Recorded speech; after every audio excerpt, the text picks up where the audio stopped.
بسم اللہ الرحمن الرحیم۔ گمنام ہیرو کے معزز ناظرین السلام علیکم۔ آئیے چلتے ہیں کہانی کی طرف۔ اسپیشل ٹاسک فورس والوں کو فون کیے دیتی ہوں۔ نہیں ایسا نہ کرنا، میں نے جلدی سے کہا۔ ایس ٹی ایف میں تبدیلیاں رونما ہو چکی ہیں، اب وہاں اول خان نہیں رہا، اس کی جگہ آنے والا مختلف مزاج کا آدمی ہے، وہ تم سے بے رحمانہ جرا شروع کر دے گا۔ ویرا کے لیے ایس ٹی ایف کا وجود راز نہیں رہا تھا۔ الحدید نامی لانچ کے سلسلے میں وہ اول خان کے نام اور کردار سے بھی واقف ہو چکی تھی۔ اسے یہ بھی معلوم تھا کہ جن لوگوں نے اسی کی متروکہ قیام گاہ پر اپنا کیمپ قائم کیا ہوا تھا، کیونکہ اس جائیداد کا کوئی دعوے دار سامنے آنے پر آمادہ نہیں تھا، اسی طرح ویرا ان لوگوں کے کم از کم ایک ٹیلی فون نمبر سے بھی واقف تھی جو اس کے قیام کے زمانے سے وہاں نصب تھا۔ ٹھیک ہے، اپنا کام تم بہتر طریقے سے کر سکتے ہو۔ اس نے میرے اختلاف کو زیادہ اہمیت نہیں دی، پھر بولی، اب غزالہ سے بات ہو سکتی ہے یا وہ کہیں مصروف ہے؟ میں رسیور غزالہ کے حوالے کر کے دانستہ وہاں سے دور چلا گیا۔ مجھے توقع تھی کہ ان دونوں میں نوک جھونک کے درمیان تلخ و ترش جملوں کا تبادلہ ضرور ہوگا۔ اس مرحلے پر میں ان کے کسی تنازع میں فریق بننے کا خطرہ مول نہیں لے سکتا تھا۔ میں نے بظاہر لا تعلقی اختیار کر لی تھی، لیکن میرے کان غزالہ کی آواز پر ہی لگے ہوئے تھے۔ غزالہ کے جوابات سے اندازہ ہوا کہ ان دونوں کے مذاکرات کی ابتدا شادی کی مبارکباد سے ہوئی تھی۔ پھر غزالہ شادی کی تفصیلات بتانے لگی، جو کسی مبالغے کے بغیر بھی مبالغہ امیز محسوس ہوتی تھی۔ ویرا جو کچھ بھی کہہ رہی تھی وہ بنیادی طور پر ایک عورت ہی تھی۔ وہ اس تقریب کے بارے میں فطری تجسس کا شکار تھی، جس کا اصرار باقی صرف غزالہ کی کہانی سے ہو سکتا تھا۔ پھر ان کی گفتگو کا رخ غزالہ کی قید کے واقعات کی طرف ہو گیا۔ شاید ویرا جاننا چاہ رہی تھی کہ شریمان سنگھ کی تحویل سے گزرنے کے بعد بھارت میں غزالہ پر کیا گزری تھی۔ آخر کار غزالہ نے مجھے بلا کر ریسیور دوبارہ میرے حوالے کر دیا۔ غالباً ویرا کو کوئی اور بات یاد آ گئی تھی۔ تم انڈین سیکرٹ سروس کے ریسرچ اینڈ انالیسز ونگ کو شاید بالکل ہی بھول گئے ہو۔ یہ کون سا نیا ونگ پیدا ہو گیا؟ میں نے حیرت کے ساتھ سوال کیا۔ یہ وہی ونگ ہے جسے اس کے مخفف کی بنا پر عرف عام میں را کہا جاتا ہے۔ اس نے کہا، تحقیق اور تجزیے کے نام پر یہ لوگ ہر قسم کے جرائم کا ارتکاب کرتے رہتے ہیں۔ تم شریمان سنگھ کو سمندر کی بے رحم موجوں کے حوالے کر کے ان بدماشوں کی طرف سے مطمئن ہو گئے ہو، لیکن وہ نچلے بیٹھنے والے نہیں ہیں۔ آپریشن سلور سینڈ ساخت ہونے کے بعد وہ کوئی نئی سازش شروع کر سکتے ہیں، جس کے اشارے غزالہ کی کہانی سے مل رہے ہیں۔ اس مرتبہ ابتدا ہی سے ان کی سرگرمیوں پر کڑی نظر رکھنی پڑے گی۔ مجھے ٹیلی فون کے بل کی پرواہ نہیں، لیکن یہ مسائل فون پر طے نہیں ہو سکتے۔ میں جلد از جلد واپس لوٹنے کی کوشش کر رہا ہوں، وہاں آ کر ہی اس بارے میں کوئی ٹھوس منصوبہ بندی کی جا سکے گی۔ میں نے پرتشویش لہجے میں کہا، ویسے میں تمہارا شکر گزار ہوں کہ تم نے میرے ملک کے مفادات کا اتنا دھیان رکھ رہی ہو۔ اس گمان میں نہ رہنا۔ اس بار وہ ایک دم ہی بھڑک اٹھی۔ مجھے تمہارے ملک یا اس کے مفادات سے ذرا سی بھی دلچسپی نہیں ہے، میں تو بس جمی لائٹ اور اس کے حواریوں کو خاک چاٹتا ہوا دیکھنا چاہتی ہوں۔ اسی لیے تمہیں یہ سب بتا رہی ہوں، کیونکہ تم بہرحال میرے دوست اور مددگار ہو۔ اس کی انوکھی تعویل پر میں دل میں ہنسے بغیر نہ رہ سکا۔ جمی لائٹ کو وہ اپنا حقیقی باپ تصور کرتی تھی۔ یہ اور بات تھی کہ جمی لائٹ نے اپنی اس ناجائز اولاد کو کچھ عرصے پہلے تک تسلیم ہی نہیں کیا تھا، اور ویرا نے ماں باپ کے مشفقانہ سائے سے محرومی کے عالم میں اپنی توہین و تذلیل کے ایسے دردناک لمحے گزارے تھے جن کے لیے وہ اپنے باپ کو کبھی معاف نہیں کر سکتی تھی۔ بچپن ہی میں ماں کے سائے سے محروم ہو جانے کے بعد اس کی تمام تر امیدوں کا مرکز اپنے باپ کی ذات بن گئی تھی، جس سے اسے کھلی محرومیوں کے سوا کچھ نہیں مل سکا تھا۔ کچھ عرصے پہلے جمی لائٹ نے آخر کار اسے اپنی بیٹی مان لیا تھا، لیکن میں ویرا کے ذہن میں یہ بات بٹھانے میں کامیاب ہو گیا تھا کہ جمی لائٹ نے اسے میرے خلاف استعمال کرنے کے لیے ایک عارضی سمجھوتا کیا تھا، جسے وہ کسی بھی وقت بلانے پر قادر تھا۔ یہ اسی نظریے کی کوکھ سے جنم لینے والی نفرت تھی جو ویرا کو میرے مفادات کے لیے کام کرنے پر اکساتی رہتی تھی۔ اس عمل میں وہ لاشعوری طور پر میرے ملک کے لیے بھی مخلص ہوتی جا رہی تھی، لیکن اس کی ذات کے تضادات اسے ایسے کسی بھی اعتراف سے گریزاں رکھتے تھے۔ میں نے اس نقطے پر ویرا سے چھیڑ چھاڑ کرنے کا ارادہ ملتوی کر دیا۔ میں تمہارے جذبات کو بہت اچھی طرح سمجھتا ہوں، میں نے پورے خلوص کے ساتھ کہا۔ یہ کال زیادہ طویل ہونے کی صورت میں آپریٹر کو ہماری گفتگو کی طرف متوجہ کر سکتی ہے، اس لیے باقی باتیں واپسی پر ہوں گی۔ میں کل تک کراچی پہنچنے کی سر توڑ کوشش کروں گا۔ ویرا کی اس فون کال نے ہم تینوں کو وہ بدمزگی بھول جانے پر مجبور کر دیا تھا جو کچھ دیر قبل پیدا ہو گئی تھی۔ میں نے ان دونوں کو تازہ ترین گفتگو کے خلاصے سے آگاہ کیا، جس پر وہ جوش و و خروش کے ساتھ بحث میں مصروف ہو گئے اور میں STF والے ظفر سے گفتگو کرنے کے ارادے سے دوبارہ فون کی طرف متوجہ ہو گیا۔ آپریٹر نے سلسلہ ملانے کے بعد کال مجھے منتقل کی تو دوسری طرف سے اول خان کی آواز سن کر مجھے اپنے کانوں پر یقین نہیں آیا۔ اس کی آواز سے گہرا اطمینان جھلک رہا تھا۔ اول خان تم یہاں کیسے؟ میں نے اضطراری لہجے میں حیرت کے ساتھ پوچھا۔ ڈینی وہ بھی میری آواز پہچان کر حیران رہ گیا۔ ظفر نے بتایا تھا کہ تم مشرق بعید کے کسی مشن پر نکلے ہوئے ہو۔ ہاں میں ہانگ کانگ سے بول رہا ہوں، مگر تم واپس کیسے آ گئے؟ حکومت بدل گئی ہے، ہنسی کے ساتھ اس کی آواز ابھری۔ آنے والے پرانی حکومت کے فیصلے لوٹا رہے ہیں۔ میرا بھی تبادلہ منسوخ کر کے مجھے یہاں بحال کر دیا گیا ہے، آگے دیکھو کیا ہوتا ہے۔ اس خبر سے مجھے دلی مسرت ہوئی اور میں نے معنی خیز لہجے میں کہا، اس کا مطلب ہے کہ نئی حکومت میں تمہارے اپنے لوگ بھی اقتدار میں نہیں آئے؟ نہیں ڈینی، اس کا لہجہ دکھی ہو گیا۔ ہم لوگوں کو ان سیاسی اور سرکاری لوگوں سے کیا لینا دینا ہے؟ نئے آرڈرز ملنے تک میرے فرشتوں کو بھی تبادلے کا علم نہیں تھا۔ بس یہ ایک دوسرے کی ضد میں ہو رہا ہے، کسی کی لاٹری نکل رہی ہے اور کوئی برباد ہو رہا ہے۔ ان مداریوں نے پورے اسٹیبلشمنٹ کو تماشا بنا کر رکھ دیا ہے، لیکن تم جیسے غیر سرکاری لوگ ان کی زد میں کیسے آ گئے؟ میں نے بات بدلتے ہوئے پوچھا۔ میرے سوال پر وہ ہنس پڑا۔ تم جانتے ہو کہ سرکاری طور پر ہمارا ادارہ غیر سرکاری ہے، لیکن غیر سرکاری طور پر ہماری خدمات اپنی مٹی اور پھر سرکار کے لیے وقف ہیں۔ تمہارا بلیو کراس ڈیل کی یہاں دھوم مچی ہوئی ہے، لیکن مجھے تفصیل کا کوئی علم نہیں۔ تم آؤ گے تو کھل کر باتیں ہوں گی۔ اس معاملے میں بہت سخت رازداری سے کام لیا جا رہا ہے۔ میں جلد از جلد واپس آنے کی کوشش کر رہا ہوں، لیکن یہاں کچھ تشویشناک خبریں ملی ہیں جن سے تمہارا واقف ہونا ضروری ہے۔ راہ کے ایجنٹ مسلسل ہمارے خلاف کام کر رہے ہیں اور اس بار ہمارے سب سے بڑے آبی ذخائر ان کی نگاہوں میں کھٹک رہے ہیں۔ وہاں غیر متعلقہ آدمیوں کے داخلے پر سخت پابندی کے ساتھ ہی کڑی نگرانی کا سلسلہ شروع ہو جانا چاہیے۔ تم کہیں بھی غافل یا بے خبر نہیں رہتے۔ ایک گہرے سانس کے ساتھ اس کی آواز ابھری۔ میں پنڈی میں تھا تو منگلا ڈیم سے اس پار میرپور کی پہاڑیوں سے 2 مشتبہ خانہ بدوش پکڑے گئے تھے۔ ان کے قبضے سے لانگ رینج والا ایک ٹرانسمیٹر برآمد ہوا تھا۔ اس پر رابطے کرنے کی ہر کوشش ناکام ثابت ہوئی۔ شاید اس کے لیے کوئی پاس ورڈ ضروری تھا۔ وہ دونوں اپنی کوئی بھی شناخت پیش نہیں کر سکے اور کڑے تشدد کے تیسرے دن اپنے سیل میں مردہ پائے گئے۔ ان کے بارے میں خفیہ محکمے بدترین تشویش میں مبتلا ہیں۔ تمہاری اطلاع سے ظاہر ہوتا ہے کہ وہ راہ کے ایجنٹ رہے ہوں گے۔ اس کا مطلب ہے وہاں کھیل شروع ہو چکا ہے۔ میں نے سخت لہجے میں کہا، پھر پوچھا، رجنی نام کی ایک بھارتی عورت اسٹیشن 4 پر حراست میں تھی، اب اس کا کیا حال ہے؟ میں شری مان سنگھ کی فائل دیکھ چکا ہوں۔ اس کے مطابق رجنی کا ذہنی توازن ایک محدود مدت کے لیے بگاڑ دیا گیا ہے، اب اسے بنگلہ دیش روانہ کرنا ہے۔ ذہنی نارمل ہونے پر وہ کلکتہ کے راستے بھارت جا سکے گی۔ اس کا یہاں سے ہٹانا ضروری ہو گیا ہے کیونکہ ہم اپنی رہائی کی کوششوں میں وہ گھٹیا حرکتوں پر اتر آئی تھی۔ اس نے اپنی نگرانی پر مامور کم از کم 2 سپاہیوں کو جنسی رشوت کی پیشکش کی تھی۔ گھر بار اور خاندان سے دور رہنے والے جوانوں کے لیے ایسا جال اکثر و بیشتر کامیاب ہو ہی جاتا ہے۔ ہم اپنے عملے کو قیدی عورتوں سے عموماً دور ہی رکھنے کی کوشش کرتے ہیں۔ فی الحال اسے روکے رہو، باقی باتیں واپسی پر ہوں گی۔ میں نے گفتگو کا سلسلہ وہیں منقطع کر دیا۔ سلطان شاہ کے ہانگ کانگ روانہ ہونے سے پہلے ہی ملک میں کافی سے زیادہ سیاسی ہلچل موجود تھی، لیکن مجھے کبھی بھی سیاست سے دلچسپی نہیں رہی تھی۔ ویرا نے مجھے مکاؤ میں سیاسی تبدیلی کی خبر دی تو میں نے اسے ایک کان سے سن کر دوسرے سے اڑا دیا تھا، لیکن اول خان کا انداز بیان ہی مختلف تھا۔ اگر آنے والوں کی کارکردگی کے لیے جانے والوں کی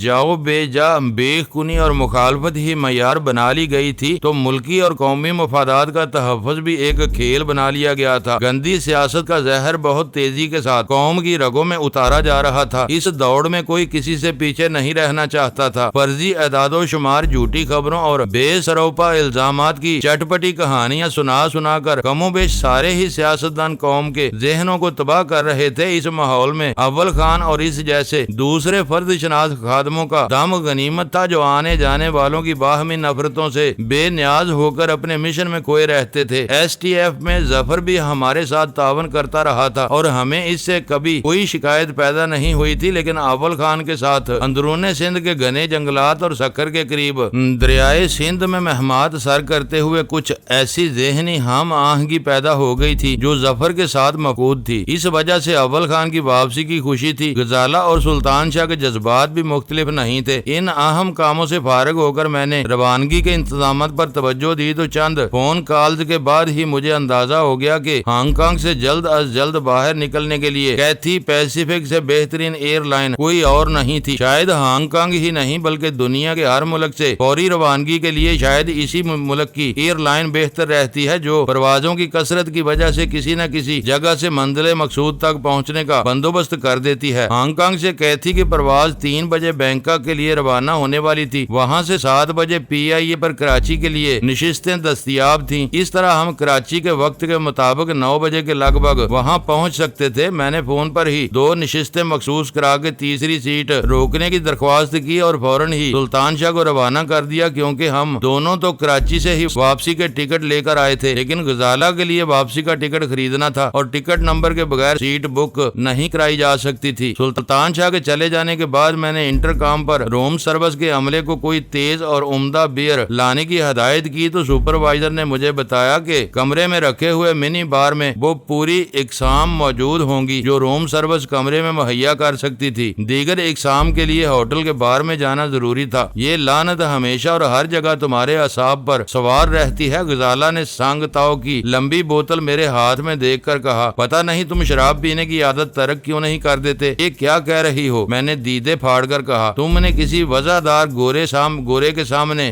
بیئر کو شراب کہہ دیا تو وہ کھڑے کھڑے مر جائے گا۔ اسے تم ولایتی زبان میں پانی کا خوشگوار نعم البدل کہہ سکتی ہو۔ غزالہ کچھ دیر تک منہ بنائے خاموش بیٹھی رہی اور میں سانگ تاؤ کے انوکھے ذائقے کی لذتوں میں کھویا رہا۔ آہستہ آہستہ ہم دونوں نے ویرا اور اول خان سے ہونے والی گفتگو پر تبادلہ خیال شروع کر دیا۔ اہم مسائل پر ہم دونوں کے درمیان کوئی اختلاف رائے نہیں تھا، اس لیے بحث کی کوئی گنجائش نہیں تھی۔ ہم ایک دوسرے کی معلومات میں اضافہ کرنے کے ساتھ اگلی حکمت عملی کا خاکہ تیار کرنے لگے۔ پاکستانی سرزمین اور اس کے مفادات کے بارے میں بھارتی نیتاؤں کے ہولناک عزائم کی تصدیق ہر طرف سے ہو رہی تھی۔ ویرا نے راہ کے سرگرم ہونے کی خبر دی تھی۔ اول خان نے منگلا ڈیم کے قریب سے ایسے ترقی یافتہ خانہ بدوشوں کی اطلاع دی تھی۔ لانگ رینج ٹرانسمیٹر ساتھ لیے پھر رہے تھے اور غزالہ تو بھارت ہی میں اپنی آنکھوں سے بہت کچھ دیکھ آئی تھی۔ اس کے مشاہدے کو جھٹلانا آسان کام نہیں تھا۔ وہ لوگ اپنے امریکی آقاؤں کے ساتھ مل کر شاید کوئی اس قدر خوفناک منصوبہ تیار کر چکے تھے جسے روبے کار لانے کے لیے پاکستان میں اندرونی خلفشار پیدا ہونا ضروری تھا۔ ملا سرکار سے شریمان سنگھ تک اس زنجیر کی ہر کڑی کا تعلق سندھ میں پھیلے ہوئے ڈاکوؤں اور رسا گیروں سے رہا تھا۔ وہ لوگ ان سماج دشمن عناصر کو جدید ترین ہتھیاروں سے لیس کر کے انہیں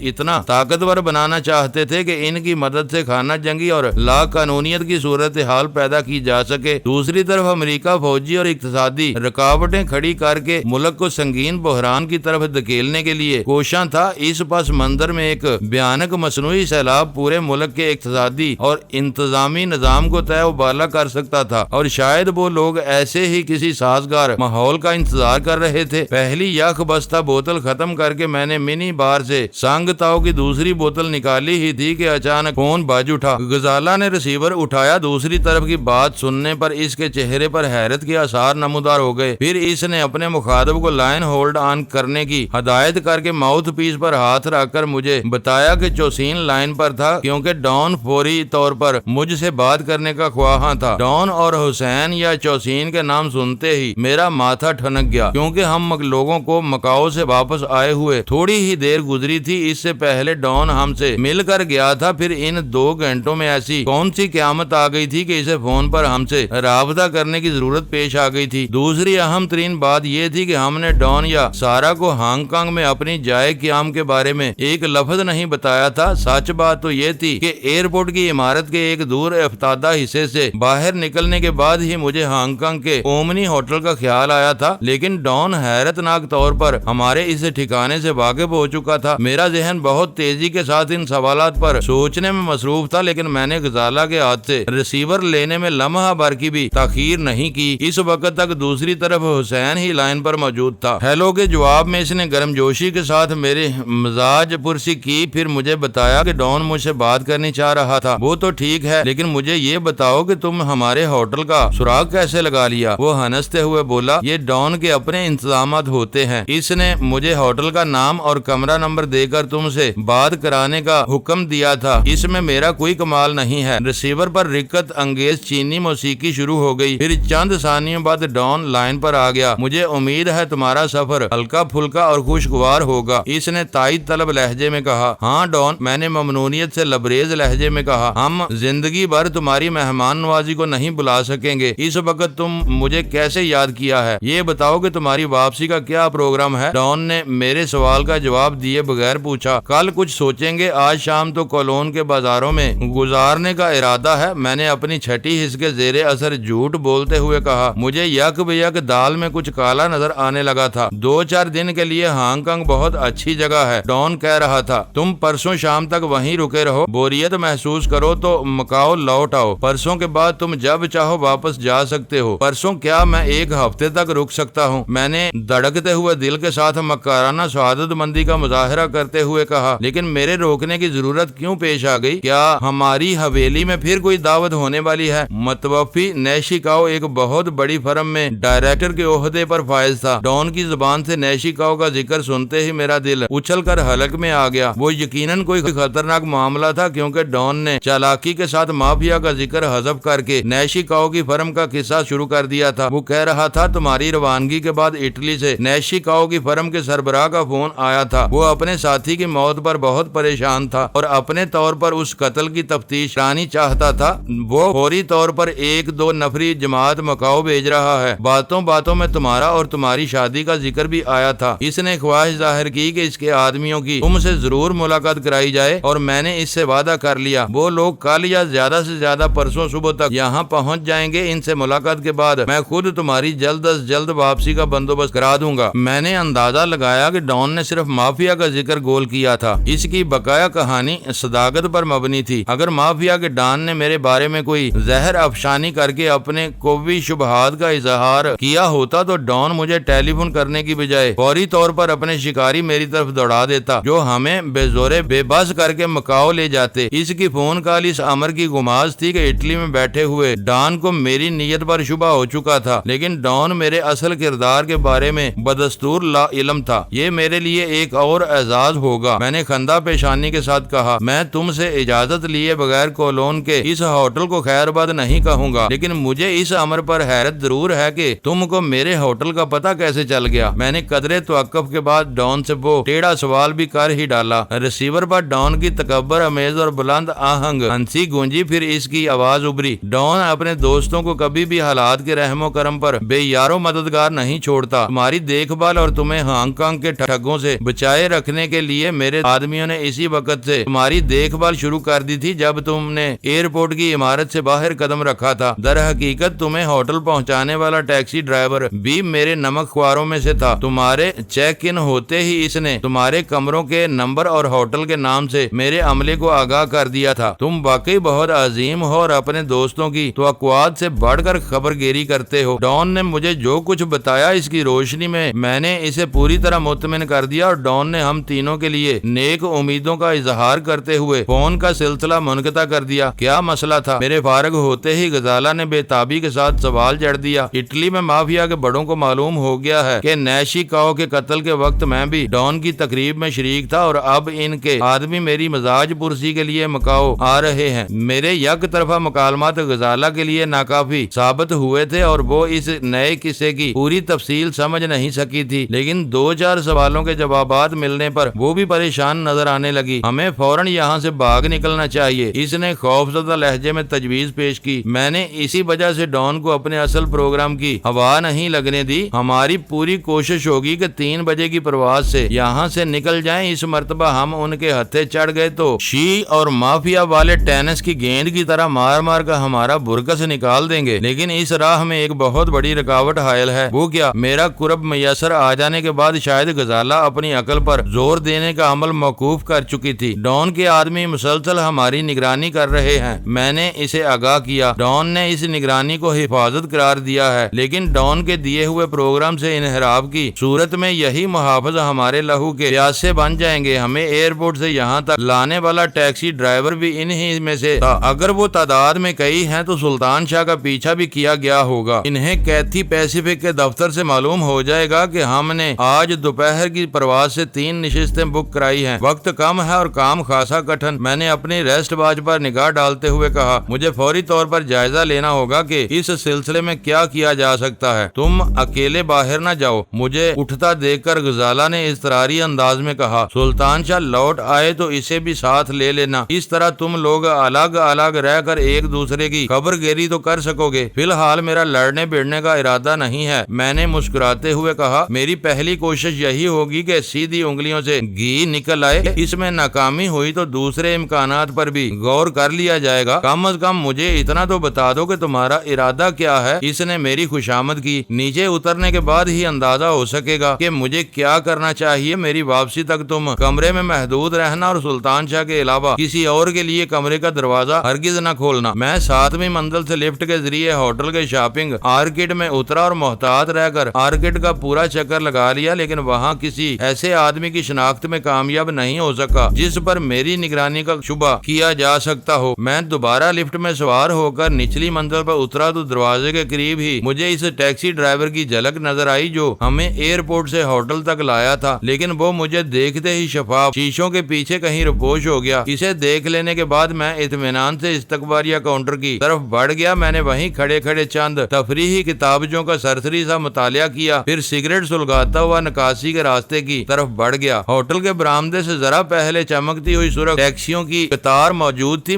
میرے باہر نکلتے ہی اگلی ٹیکسی تیزی سے حرکت میں آئی اور میرے قریب آ کر رک گئی۔ ڈرائیور نے خود کار استعمال کرتے ہوئے ٹیکسی کا عقبی دروازہ کھول دیا۔ میں ڈرائیونگ سیٹ کا جائزہ لیا تو وہاں میرا شناسا چہرہ براجمان تھا۔ صرف اتنا تھا کہ اس نے اپنی آنکھوں پر تاریک اور بڑے شیشوں والی اینک چڑھا لی تھی۔ میں نے اسے پہچان لینے کے بعد کسی رد عمل کا مظاہرہ نہیں کیا اور پچھلی سیٹ میں دھنس گیا۔ اس نے میٹر آن کرتے ہی آہستگی کے ساتھ آگے بڑھا دی۔ کہاں جانا ہے؟ اس نے سڑک پر نکلنے سے پہلے خشک سپاٹ لہجے میں پوچھا۔ کسی ایسی جگہ جہاں تم تاریک شیشوں کی اینک اتار کر مجھ سے بات کر سکو۔ اس نے بری طرح چونک کر میری طرف گردن گھمائی اور سیدھا ہوتے ہوئے بولا، میں تمہاری بات کا مطلب نہیں سمجھا۔ میں ابھی ڈان سے بات کرنے کے بعد تمہاری تلاش میں نیچے آیا تھا۔ دیکھو مسٹر، وہ ہڑبڑا کر بولا، مجھے یہ بتاؤ کہ تمہیں کہاں جانا ہے۔ میں کسی ڈان وان کو نہیں جانتا۔ دوسرے مسافروں کی طرح تم بھی میرے لیے بالکل اجنبی ہو۔ ہم لوگ اجنبیوں سے بے تکلف ہونا پسند نہیں کرتے۔ ڈان مجھے بتا چکا ہے کہ اس نے تمہیں ہماری نگرانی پر مامور کیا ہے۔ تم انکار نہیں کر سکتے کہ ایئرپورٹ سے تم ہی ہمیں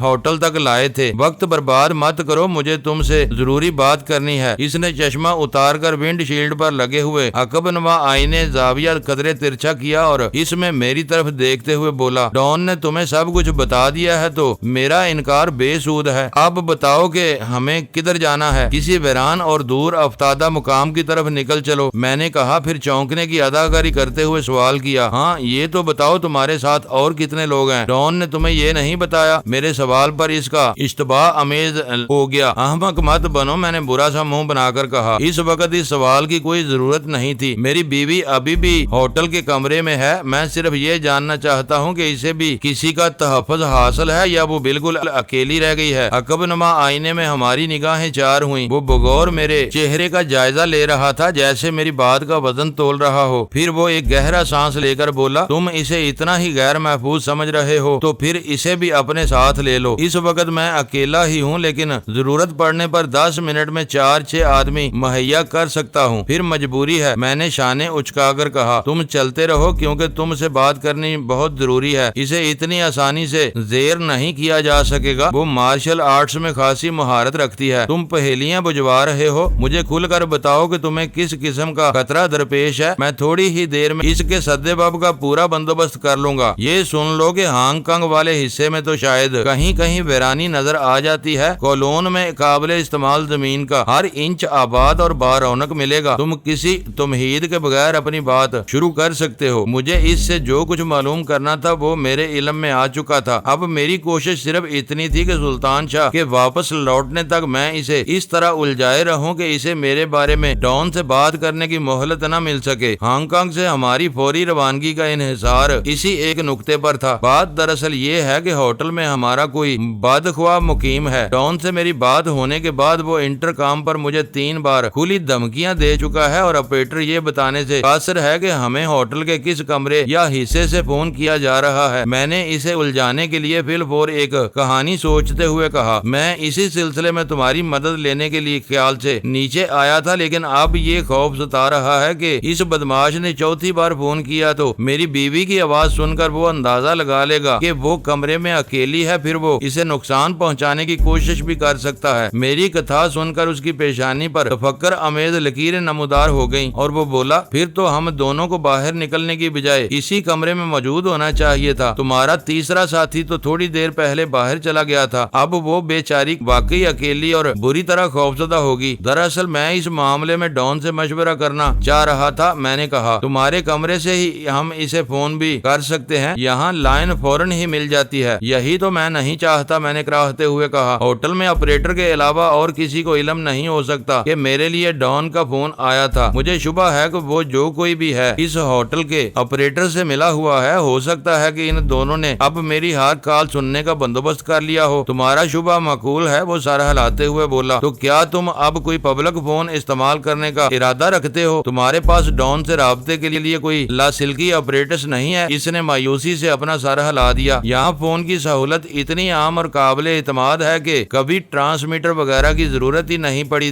زیادہ ایمرجنسی ہو تو موبائل فون بے آسانی کرائے پر مل جاتا ہے، پھر تو سارا معاملہ ہی چوپٹ ہو گیا۔ میں نے اس سے زیادہ مایوسی کا اظہار کرتے ہوئے کہا، میرا خیال تھا کہ میں کسی ویران مقام سے تمہارے ٹرانسمیٹر کے ذریعے ڈان سے رابطہ کر سکوں گا۔ کسی پبلک فون پر گاڑی روک لو۔ اس نے ایک طویل چکر لگانے کے بعد ناتھن روڈ کے پر ہجوم ٹریفک میں شامل ہوتے ہوئے پرتفکر لہجے میں سوال کیا، مجھے الجھن ہو رہی ہے، اب واپس ہوٹل ہی چل دو۔ اپنی بیوی کو ساتھ لینے کے بعد میں کوئی فیصلہ کرنے کے قابل ہو سکوں گا۔ تمہیں میرے ساتھ میرے کمرے تک جانا ہوگا، کیونکہ مار داڑ کے تصور ہی سے میرا دوران خون تیز ہونے لگتا ہے اور میں بے سدھ ہو کر بستر پر گر جاتا ہوں۔ بلڈ پریشر کے مریض کی حالت کسی کھوکھلے تنے جیسی ہوتی ہے، اس نے مجھ سے ہمدردی کرتے ہوئے کہا۔ تمہارا قد کاٹ دیکھ کر بڑے بڑے سورماؤں کو پسینہ آ سکتا ہے، لیکن برا وقت آنے پر تم شاید کسی کو ایک تھپڑ مارنے کے قابل بھی نہیں رہتے ہوگے۔ یہ بے بسی اور بد نصیبی کی انتہا ہے۔ میں نے کوئی تبصرہ نہیں کیا۔ اس نے ناتھن روڈ کے سرے پر آخری سگنل سے ٹیکسی داہنی طرف گھمائی اور دوبارہ ہوٹل کی طرف ہو لیا۔ میں نے اپنے چہرے پر نقاہت طاری کرنے کی کوشش شروع کر دی تاکہ وہ مجھے بالکل ہی مجہول اور بے ضرر سمجھ کر بے چوں چرا میری فرمائشوں پر عمل کرتا چلا جائے۔ میں 2 منٹ میں گاڑی کی چابی لے کر آتا ہوں۔ اس نے مجھے مقررہ مقام پر اتارنے کی بجائے وہ ٹیکسی قطار کے آخر میں روکتے ہوئے کہا اور انجن بند کر کے پھرتی سے ایک طرف دوڑتا چلا گیا۔ واپسی میں اس کے ساتھ ایک اور چینی چلا آ رہا تھا۔ اس دوران میں ٹیکسی سے اتر کر ایک طرف کھڑا اس کا انتظار کر رہا تھا۔ اس کے ساتھ آنے والے نے ٹیکسی کی ڈرائیونگ سیٹ سنبھال لی اور وہ خود میرے ساتھ ہوٹل کے برآمدے کی سیڑھیاں طے کرنے لگا۔ تم مجھے چھوڑ کر کون سی چابی لینے گئے تھے؟ میں نے حیرت سے سوال کیا۔ میں اپنی ٹیکسی کی چابی لینے گیا تھا، وہ پارکنگ لاٹ میں کھڑی ہوئی ہے۔ پھر تم ابھی کس کی ٹیکسی چلا رہے تھے؟ اس کے جواب نے میری حیرت میں اضافہ کر دیا۔ معزز ناظرین، لائک کریں، شیئر کریں اور کمنٹس باکس میں پاک آرمی زندہ باد، پاکستان پائندہ باد کا نعرہ ضرور درج کر کے اپنے ملک پر فخر کریں اور پاکستان کی بنیادیں مضبوط کرنے میں اپنا کردار ادا کریں۔ ویڈیو دیکھنے کا شکریہ۔ معزز ناظرین، اپنا خیال رکھیے گا اور ہمارے چینل کا بھی۔ ISI پاک آرمی زندہ باد، پاکستان پائندہ باد۔